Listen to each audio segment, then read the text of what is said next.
ప్రభు అయిన యేసుక్రీస్తు నామములో మీకు సమాధానం కలుగునుగాక. షలోం. మరొక నూతనమైన మాసములోనికి, అక్టోబర్ మాసము 1వ తేదీలోనికి ప్రవేశించడానికి దేవుడు మన ఎడల కృప చూపించి ఉన్నారు. గడచిన 9 మాసములు దేవుని యొక్క కృపను బట్టి దేవుడు మనకు ప్రతి విషయంలోనూ సహాయము చేస్తూ దేవుడు నడిపించినటువంటి కార్యములన్నిటిని బట్టి ఈ ఉదయకాల సమయంలో మనమందరము కూడా దేవునికి కృతజ్ఞతాస్తుతులు చెల్లించవలసినదిగా దేవుని సేవకుడిగా మీకు మనవి చేస్తున్నాను. నా మొదటి మాట జాగ్రత్తగా గమనించండి. దేవుని కృప లేకుంటే ఈరోజు మనం ప్రాణాలతో ఉండడానికి వీలు లేదు. కనుక దేవుడిచ్చిన ఆయుష్ను బట్టి, దేవుడిచ్చిన ఆరోగ్యమును కొరకై, దేవుడు మనల్ని నడిపించినటువంటి విధానమును మనమందరము జ్ఞాపకము చేసుకుని కృతజ్ఞత కలిగినటువంటి హృదయముతో ఉదయకాల సమయంలో దేవుణ్ణి మీరందరూ కూడా స్తుతించాలని దేవుని సేవకుడుగా మనవి చేస్తున్నాను.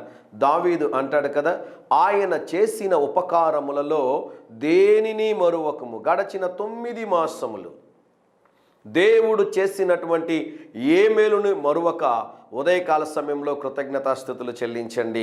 ప్రాముఖ్యమైనటువంటి 2-3 ప్రకటనలు మాసపు మొదటి దినం మటుకే మీకు జ్ఞాపకం చేస్తాను. కనుక దయచేసి క్షమించవలసిందిగా మనవి చేస్తున్నాను. 2 నిమిషాలే ఈ సందేశం ఉండునట్లుగా మేము ప్రయత్నం చేస్తున్నాం. దాని యొక్క ముఖ్య ఉద్దేశము, ఎంత బిజీగా ఉన్నవారు సైతము దినములో ఒక్కసారి అయినా యేసు అనే మాటని వినాలనేదే మా ముఖ్య ఉద్దేశం. ఈ 2 నిమిషాల సందేశం ద్వారా అనేక మంది ఆశీర్వదించబడుతున్నారు, బలపరచబడుతున్నారు, ధైర్యపరచబడుతున్నారని తెలియజేయడానికి నేను ఎంతగానో సంతోషిస్తూ ఉన్నాను. నేను ఆయా ప్రాంతాల్లో సువార్త కోసం వెళ్ళినప్పుడు ప్రయాణాల్లో ఉంటున్న సందర్భంలో అనేక మంది నా యొద్దకు వచ్చి, దైవజనుడా, ఉదయకాల సమయంలో మీరు అందిస్తున్నటువంటి సందేశంలో ఆ దినము మాకు ఏదైతే అవసరం ఉంటుందో దాని నిమిత్తమే దేవుడు మాతో సూటిగా తేటగా మాట్లాడుతున్నారు అని వారు తెలియజేసిన విధానాన్ని బట్టి ప్రభు నేను ఎంతగానో స్తుతిస్తూ ఉన్నాను. కనుక ఈ 2 ప్రకటనలు మీరు గమనించండి. మొదటిగా, మా కొరకు, మా కుటుంబం కొరకు ప్రార్థించండి. మా పరిచర్య కొరకు మీరు ప్రార్థన చేయవలసిందిగా మనవి చేస్తున్నాను. వాట్సాప్లో కొంతమందికి వాక్య వీడియో వస్తుంది కానీ వాగ్దానం రావడం లేదు. కొంతమందికి వాగ్దానం వస్తుంది కానీ వీడియో రావడం లేదు. కొన్ని సందర్భాల్లో మనకి వాట్సాప్లో ఆలస్యం అవుతుంది. ఇవన్నీ కూడా టెక్నికల్ రీజన్స్ అని మీకు తెలియజేస్తున్నాను. దయచేసి ఈ యొక్క మొదటి విన్నపముని ఆలకించండి. మీరందరూ కూడా మన యూట్యూబ్ ఛానల్ని సబ్స్క్రైబ్ చేసుకోండి. తద్వారా మీకు ఆలస్యం కాకుండా, ఎటువంటి ఇబ్బంది లేకుండా ఉదయకాల సమయంలోనే వాక్యాన్ని వినడానికి అవకాశం ఉంటుంది. శరత్ బాబు ఇరసానా లేకుంటే శరత్ బాబు పుత్తూరు అని మీరు టైప్ చేసినా, శరత్ షాలోమ్ అని మీరు టైప్ చేసినా కూడా మన యూట్యూబ్ ఛానల్లో ఎటువంటి అంతరాయం లేకుండా వాక్యము అందించబడుతుంది, సరి అయిన సమయానికి అందించబడుతుంది. నాకు తెలుసు మీలో చాలామంది ఉదయము 4 గంటలకే వాక్యాన్ని వింటున్నారు. కనుక మిమ్మల్ని దృష్టిలో ఉంచుకొని ఉదయకాల సమయంలో మొదటిగా దేవుని యొక్క వాక్యం మీకు అందించాలని మేము ప్రయాసపడుతున్నాం. ఎప్పుడైనా ఆలస్యమైన వాక్యము రాకపోయినా మీరు గుర్తించాలి, టెక్నికల్ ప్రాబ్లం ఏర్పడింది అని. రీసెంట్గా నేను శ్రీశైలం వెళ్ళాను దేవుని వాక్యం అందించడానికి. ఉదయకాల సమయంలో అక్కడ ఇంటర్నెట్ లేదు, చాలా ఇబ్బంది పడ్డాం. ఆ తరువాత దేవుని కృపను బడి దాన్ని రెక్టిఫై చేయడానికి దేవుడు సహాయం చేశాడు. మీలో చాలామందికి తెలుసు, నేను ఎప్పుడు ట్రావెల్లో ఉంటాను, పల్లెటూర్లు, పట్టణాలు, అదే రీతిగా అనేకమైన దేశాలు కూడా తిరుగుతూ ఉంటాను. కనుక ట్రావెల్లో ఉన్నప్పుడు కొన్నిసార్లు ఆలస్యం అవుతుంది, అక్కడ టెక్నికల్ ప్రాబ్లమ్స్ ఏర్పడతాయి. కనుక వీటన్నిటిని దృష్టిలో ఉంచుకొని మీరందరూ కూడా తప్పకుండా ఇప్పుడు కనిపిస్తున్నటువంటి యూట్యూబ్ ఛానల్ని దయచేసి సబ్స్క్రైబ్ చేసుకోండి. షార్ట్స్లో కూడా చాలా వాల్యుబుల్ ఇన్ఫర్మేషన్, అంటే బైబిల్కు సంబంధించినటువంటి విలువైన వాక్యాన్ని అందిస్తున్నాం. కనుక షార్ట్స్ను కూడా మీరు చూడండి. ఇప్పటికే మీలో చాలామంది అనేకులకి షేర్ చేస్తున్నారు, మీ స్టేటస్లో ఉంచుతున్నారు, ఈ పరిచర్యకి సహకరిస్తున్నారు. కనుక మా కుటుంబం కొరకు ప్రార్థన చేయండి, ఈ వాక్యాన్ని అనేకులకి అందించండి. ఈ ఛానల్ని మీరు సబ్స్క్రైబ్ చేసుకోవాల్సిందిగా దేవుని సేవకుడుగా మీకు మనవి చేస్తున్నాను. ఫేస్బుక్లోను, ఇన్స్టాగ్రామ్లో కూడా మేము అవైలబిలిటీలో ఉన్నాం. కనుక మీరు ఆ యొక్క సోషల్ మీడియా ఛానల్స్ని కూడా ఫాలో అవ్వాల్సిందిగా మనవి చేస్తున్నాను. 2వ ప్రాముఖ్యమైన ప్రకటన, ఈ పరిచర్య కొరకు మీ వంతు ఆర్థికంగా సహాయం చేయవలసిందిగా దేవుని సేవకుడిగా మీకు మనవి చేస్తున్నాను. దేవుడు మిమ్మల్ని ప్రేరేపించినట్లయితే, దేవుడు మిమ్మల్ని బలపరిచినట్లయితే మా కొరకు, మా కుటుంబం కొరకు ప్రార్థనతో పాటు ఆర్థిక సహాయాన్ని అందించవలసిందిగా మనం చేస్తున్నాం. తద్వారా ఈ పరిచర్ని ఇంకా అనేకులకు విస్తరించడానికి, ఇంకా బలముగా కొనసాగించడానికి అవకాశం ఉంటుంది అని దేవుని సేవకుడిగా మీకు తెలియజేస్తున్నాను. కనుక ఈ విషయాలు మీరు జ్ఞాపకం చేసుకోండి. పుత్తూరు ప్రాంతంలో ఓ స్థలాన్ని కొంటున్నాం దేవుని యొక్క పరిచర్య కొరకు. అది కొన్ని కోట్ల రూపాయల విలువ చేస్తుంది కనుక దాని కొరకు ఇప్పటికే మీలో చాలామంది ఆర్థికంగా సహాయం చేశారు. మీ అందరికీ ప్రత్యేకంగా వందనాలు తెలియజేస్తూ, సహకరించి సహాయం చేసిన ప్రతి కుటుంబం కొరకు మేము ప్రార్థన చేస్తున్నామని దేవుని సేవకుడుగా మీకు తెలియజేస్తున్నాను. మేము ఈ ప్రాంతంలో కొనబోయేటటువంటి స్థలము పుత్తూరు ప్రాంతం అంతటికి, ఈ సరౌండింగ్స్లో ఉన్నటువంటి ప్రాంతాలన్నిటికీ కూడా ఆశీర్వాదకరంగా, దీవెనకరంగా, రాబో తరమునకు ప్రయోజనకరంగా ఉండునట్లుగా కొంటూ ఉన్నాం. ఈ విషయాన్ని మీరు గమనించాలి. ఎప్పుడు నేను ఒక మాట చెప్తుంటాను, ముందు కానుకల దశమ భాగాలు మీ సంఘంలో ఇవ్వండి. దేవుడు ప్రేరేపిస్తే నాలాంటి సేవకుల పరిచర్ని ప్రోత్సహించండి. నాకు తెలిసి భారతదేశంలో ఇటువంటి స్టేట్మెంట్ చేసేవాళ్ళు ఎవరు లేదండి. స్వార్థముతో మాకు పంపించండి అంటారు, కానీ నేను మటుకు అంటాను, ముందు మీ సంఘాలని ప్రేమించి వాటికి సహకరించండి. దేవుడు మిమ్మల్ని ప్రేరేపిస్తే మా పరిచర్య కొరకు సహకరించవలసిందిగా మీకు మనవి చేస్తున్నాను. కనుక ప్రార్థించండి, ఆర్థికంగా సహాయం చేయండి. ఈ యూట్యూబ్ ఛానల్ ద్వారా లేకుంటే ఈ వాట్సాప్ ద్వారా వస్తున్న వాక్యాన్ని అనేకులకి మీరు షేర్ చేయవలసిందిగా మనవి చేస్తున్నాను. మీరు గమనించండి, వ్యర్థమైన వీడియోలు చాలామంది షేర్ చేస్తున్నారండి. ప్రయోజనమే లేనటువంటి కంటెంట్, వాక్యము లేనటువంటి వారివి షేర్ చేస్తూ ఉన్నారు. మంచి వాక్యం ఉందా? తప్పకుండా షేర్ చేయండి.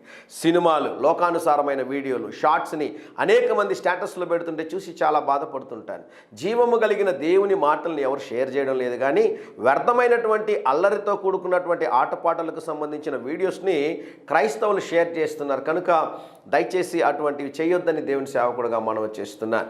ఈ విషయాలన్నీ జ్ఞాపకం చేసుకుని సహకరించవలసిందిగా మనవి చేస్తున్నాను. మరి నూతన మాసంలోనికి మనం ప్రవేశిస్తున్న ప్రతిసారి నేను చెప్పే మొదటి మాట ఏంటి అంటే, నూతన మాసాన్ని గుర్చినటువంటి భయము, చింత, అధైర్యము మీకు వద్దు అని దేవుని సేవకుడుగా తెలియజేస్తున్నాను. కారణం ఏంటి అంటే, గడచిన 9 మాసములు మనకి సహాయము చేసి మన తోడుండి నడిపించిన దేవుడు అక్టోబర్ మాసం అంతా కూడా మీకు తోడయుండి నడిపించునుగాక. దేవుని నామానికి స్తోత్రం కలుగునుగాక. ఆమేన్. అక్టోబర్ మాసంలో మీరు కట్టవలసిన ప్రతి బిల్లు విషయంలోను, మీరు కట్టవలసిన ఇంట్రెస్ట్ విషయంలోను, క్రెడిట్ కార్డ్స్ విషయంలోను, వడ్డీల విషయంలోను, హౌస్ రెంట్ విషయంలోను, ప్రతి విషయంలో, అన్ని విషయంలోనండి, 1, 2 కాదు, అన్ని విషయంలో దేవుడు మీకు ఆర్థికంగా సహాయము చేయబోతున్నారు. దేవుని నామానికి స్తోత్రం కలుగునుగాక. భయపడొద్దండి, అధైర్యపడొద్దండి. ఎలా జరుగుతుందని ఆలోచిస్తున్నారా? దేవుడు ఒక అద్భుత కార్యము జరిగించడానికి ఆయన సమర్థుడని దేవుని సేవకుడిగా తెలియజేస్తున్నాను. వాక్యంలో మీరు గమనించినట్లయితే, నన్ను బలపరచు వాని యందు నేను సమస్తము చేయగలను అని దేవుడు వాగ్దానం చేశాడు. ఎంత గొప్ప దేవుడిని మనం కలిగి ఉన్నాం. కనుక దేవుడు సహాయం చేస్తాడు, కనుక భయపడాల్సిన అవసరం లేదు అని దేవుని సేవకుడిగా తెలియజేస్తున్నాను. ఈ ఉదయకాల సమయం కొరకు ద్వితీయోపదేశ కాండము 28వ అధ్యాయంలో నుండి మొదటి వచనాన్ని నేను ఏర్పాటు చేసుకున్నాను. జాగ్రత్తగా గమనించండి. ద్వితీయోపదేశ కాండము 28వ అధ్యాయంలో ఆశీర్వాదములు, శాపములు 2 ఉన్నాయి. దయచేసి సేవకుడిగా మనవి చేస్తున్నాను, ఈరోజు కొంచెం సమయం తీసుకొని ఈ యొక్క ద్వితీయోపదేశ కాండం 28వ అధ్యాయంలో ఉన్నటువంటి అధ్యాయం అంతటిని కూడా మీరు ధ్యానించవలసిందిగా మనవి చేస్తున్నాను.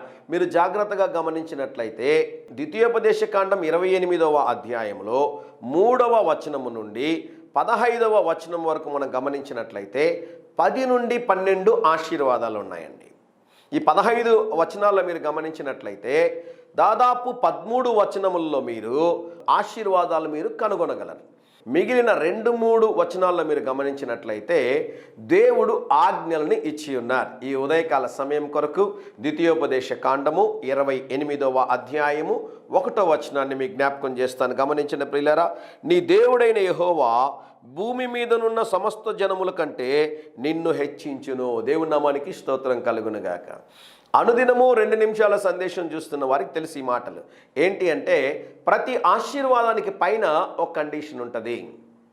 Every blessing always connected with condition. ఎప్పుడైతే ఆ కండిషన్ మనం అప్లై చేస్తామో, ఆ కండిషన్ మనం ఆచరణలో పెడతామో, అప్పుడు కింద ఉన్న ఆశీర్వాదాన్ని పొందుకోవడానికి అవకాశం ఉంటుంది. జాగ్రత్తగా ఒక్క నిమిషం సమయం తీసుకొని మీకు ఎక్స్ప్లెయిన్ చేస్తాను. నన్ను చూడవలసిందిగా మనవి చేస్తున్నాను. నీ దేవుడైన యెహోవా సమస్త జనముల కంటే నిన్ను హెచ్చుగా ఉన్నతముగా ఉంచుతారు అని దేవుడు వాగ్దానం చేస్తున్నాడు. ప్రతి ఒక్కరి జీవితంలో ఉన్నతమైన స్థాయికి వెళ్ళాలని, ఆశీర్వదించబడాలని, ఇతరులకి సహాయం చేసేటటువంటి స్థితిలో ఉండాలని కోరుకుంటారు. ప్రయత్నాలు చేస్తూ ఉంటారు, విఫలమైపోతూ ఉంటారు. ఎన్నో ప్రయత్నాలు చేసి కూడా ఫెయిల్యూర్ అయిపోతూ ఉంటారు. అయితే ఈ వాగ్దానము మీ జీవితంలో నెరవేరాలి అంటే దేవుడు ఈ వాగ్దానానికి 2 కండిషన్లు ఉంచారు. ఆ 2 కండిషన్లు మీకోసం చదవమంటారా? చదువుతాను, చూడండి. నీ దేవుడైన యెహోవా మాట శ్రద్ధగా విని. మొదటిది, దేవుని మాటను శ్రద్ధగా వినాలి. చదువుతాను, చూడండి. నేడు నేను నీకు ఆజ్ఞాపించుచున్న ఆజ్ఞలన్నింటినీ అనుసరించి నడుచుకుని ఎడల. ఒకటి, దేవుని మాటను వినాలి. రెండోది, ఆయన మనకిచ్చిన ఆజ్ఞలన్నింటినీ కూడా ఆచరణలో పెట్టాలి. ఇవి 2 సులభమైనటువంటివి అయితే ప్రతి ఒక్కరు ఆచరణలో పెడతారు. అందులో ఆశ్చర్యపోవాల్సిన విషయం ఏం లేదు కదా. దేవుడు హెచ్చిస్తాడు, దీవిస్తాడు, ఉన్నతమైన స్థితిలో ఉంచుతాడు అంటే 2 కార్యాలు చేయాలంటే ఆ 2 కార్యాలు సులభమైందంటే అందరూ ఆచరణలో పెడతారు కదా. మాట వినడం అనేటటువంటిది చాలా కష్టతరమైనదండి. మన కుటుంబంలో ఉన్నటువంటి పెద్దలు లేకుంటే దైవజనులు, సేవకులు ఏదైనా ఒక మాట చెప్తే మాటకు లోబడడం చాలా కష్టం. ఎవరైతే దేవుని సేవకుని మాటకి, దేవుని మాటకు లోబడతారో వారిని దేవుడు ఆశీర్వదిస్తాడండి.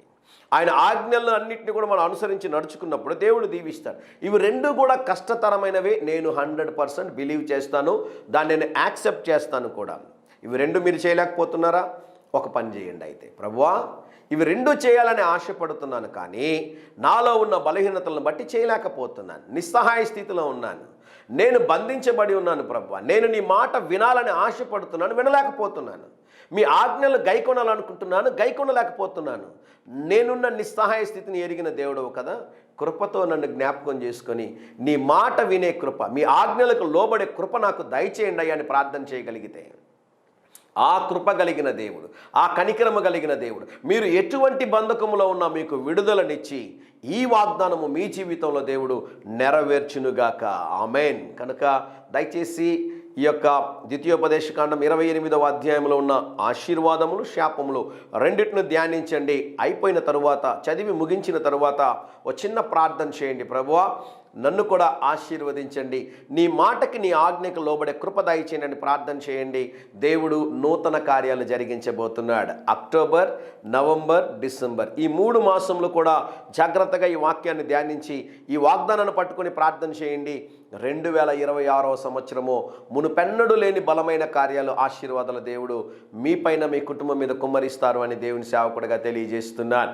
ఈ వాక్యాన్ని అందరికీ షేర్ చేయండి. మా కుటుంబం కొరకు ప్రార్థించండి. ఈ పరిచర్యకి ఆర్థికంగా సహాయం చేయండి. ధైర్యంగా ఈ దినాన్ని ఎదుర్కోండి. దేవుని సన్నిధి మీకు తోడుగా వచ్చునుగాక. ప్రియ పరలోకపు తండ్రి, గడిచిన 9 మాసములు కృపతో మమ్మల్ని జ్ఞాపకము చేసుకొని ఈ 10వ మాసము మొదటి దినములోనికి ప్రవేశించడానికి మీరు మాకు చూపిన కృప కొరకై వందనాలు ప్రభువా. ఈ నెలంతా నాతోనూ, మాతోనూ, మా కుటుంబంతోనూ, మా పరిచర్యతోను ప్రభువా మీ దేవదూతల కాపుదల్లో ఉంచండి. సిలువ రక్తము చేత కంచివేయండి. మీ సన్నిధిని మాకు తోడుగా ఉంచుమని ప్రార్థిస్తున్నాం. ఫిలిప్పీ 4:19 ప్రకారముగా క్రీస్తు యేసునందున్న మహిమలో మా ప్రతి అవసరము యేసు నామములో సంధించబడునుగాక. అనారోగ్యంతో ఉన్న వారిని ముట్టండి, స్వస్థపరచండి ప్రభువా. ఆయుష్నివ్వండి, ఆరోగ్యాన్ని ఇవ్వండి ప్రభువా. ఏ కుటుంబంలో భార్యాభర్తల మధ్యలో సమస్యలు ఉన్నాయో ప్రభువా, నాయన ఆ సమస్యలన్నింటినీ తొలగించి సమాధానమును దయచేయండి ప్రభువా. బిడ్డలకు మంచి బుద్ధిని, బలమును, శక్తిని, ఆలోచన, జ్ఞానమును సహాయం చేయండి ప్రభువా. చదువులో మీరు తోడునండి ప్రభువా. గర్భఫలమును అనుగ్రహించండి ప్రభువా.